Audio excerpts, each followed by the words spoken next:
Assalamualaikum warahmatullahi wabarakatuh. Halo teman-teman semuanya, selamat datang di channel kami. Di sini kami akan membagikan video mengenai keanekaragaman flora dan fauna Asiatis. Kami dari kelompok 2 yang beranggotakan Dianita Awaliana Sution, Kusno Adinda Arisanti, dan Medina Amanda. Selamat menonton. Pohon mahoni termasuk tanaman yang tahan naungan, yang mampu bersaing dengan alang-alang ataupun semak belukar dalam memperoleh sinar matahari sehingga cocok untuk tanaman reboisasi pada areal alang-alang yang rapat. Pohon mahoni atau Swietenia macrophylla berasal dari benua Amerika yang memuat tropis.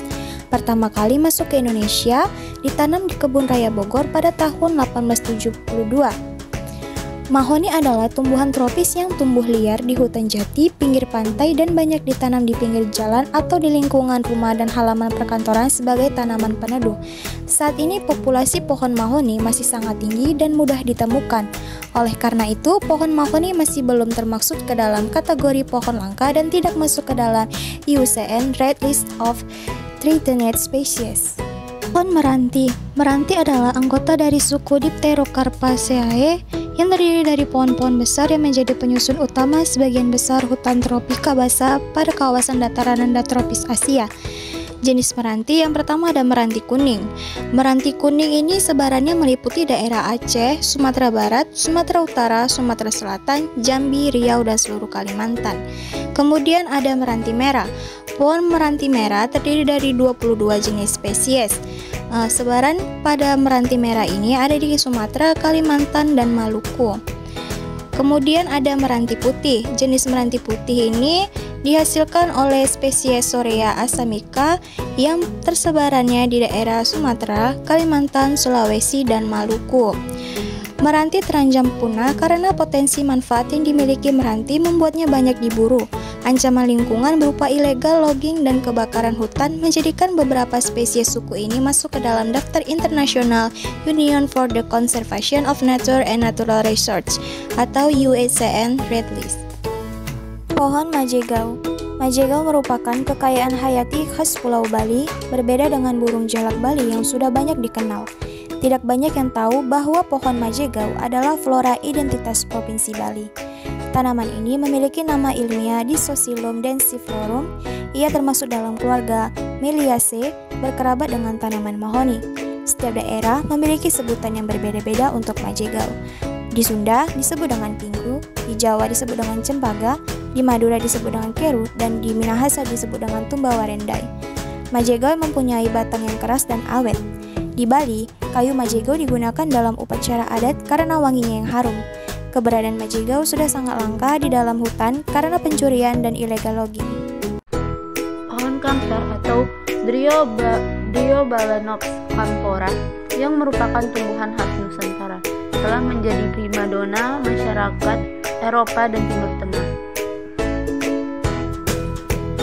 Habitatnya banyak terdapat di hutan dengan ketinggian sampai 300 meter di atas permukaan laut, di lereng-lereng bukit, dan dapat juga ditemui di pergunungan bertekstur tanah yang mengandung pasir. Persebarannya mulai dari Semenanjung Malaya, Sumatera sampai Kalimantan atau Sarawak, dan juga Brunei, Sabah, serta Kalimantan Timur.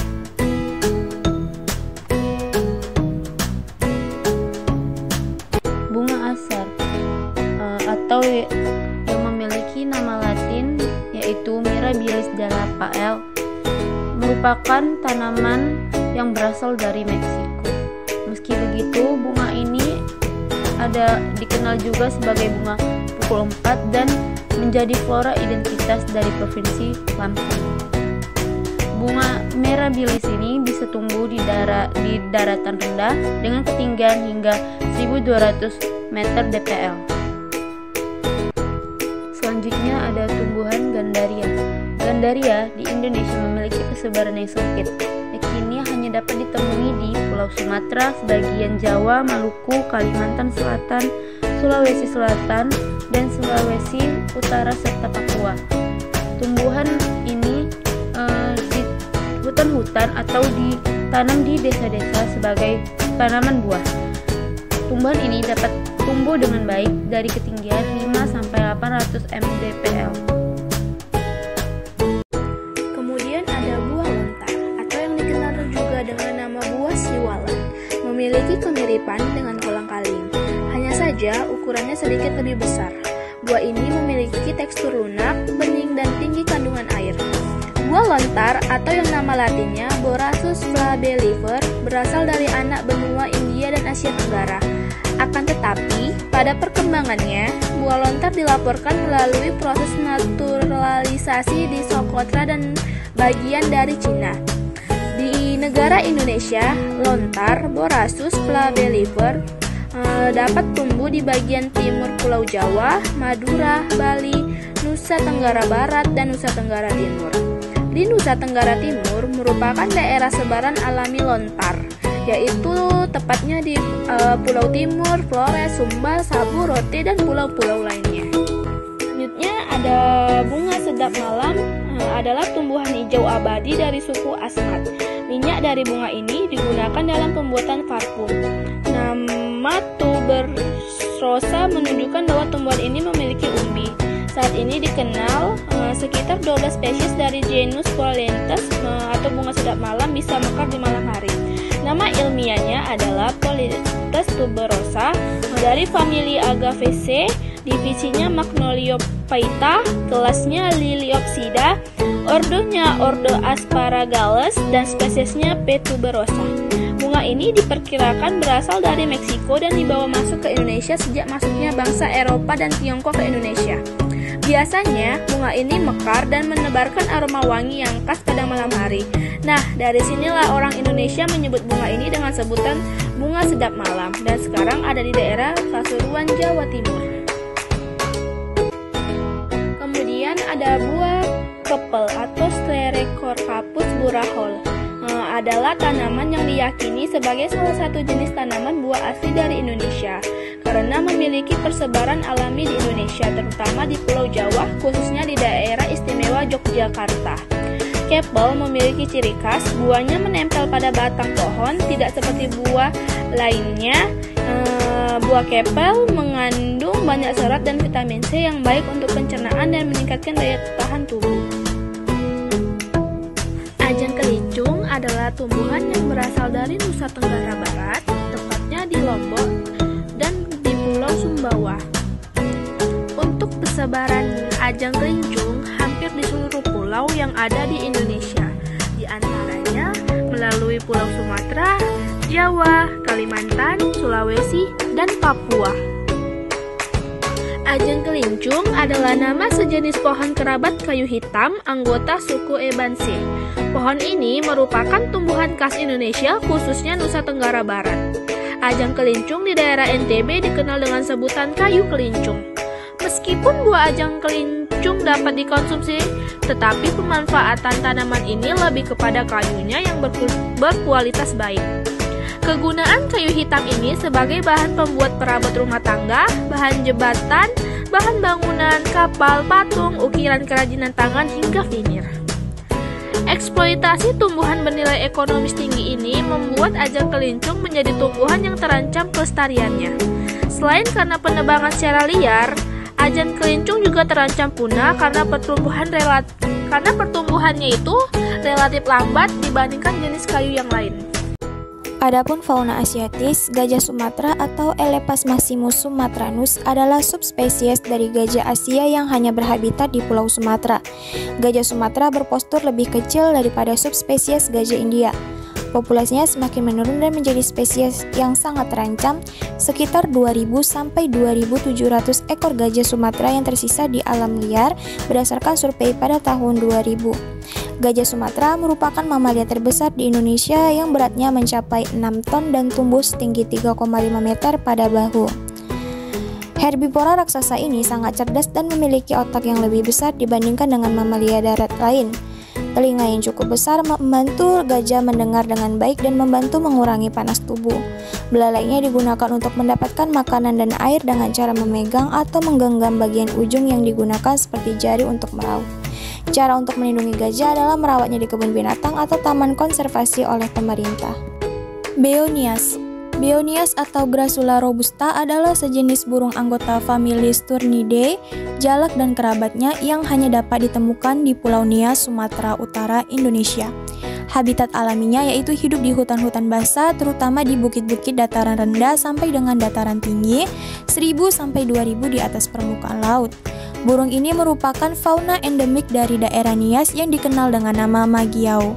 Wilayah persebaran alaminya, burung ini adalah mulai dari Sri Lanka, India, Himalaya, ke timur hingga Filipina dan Pulau Nias, Sumatera Utara, Indonesia. Beo Nias yang merupakan maskot fauna Sumatera Utara itu kini sangat sulit ditemukan di habitatnya dengan status sangat terancam punah. Burung endemik Kepulauan Nias dan pulau-pulau kecil di sekitarnya itu membutuhkan penangkaran agar bisa selamat dari ancaman kepunahan.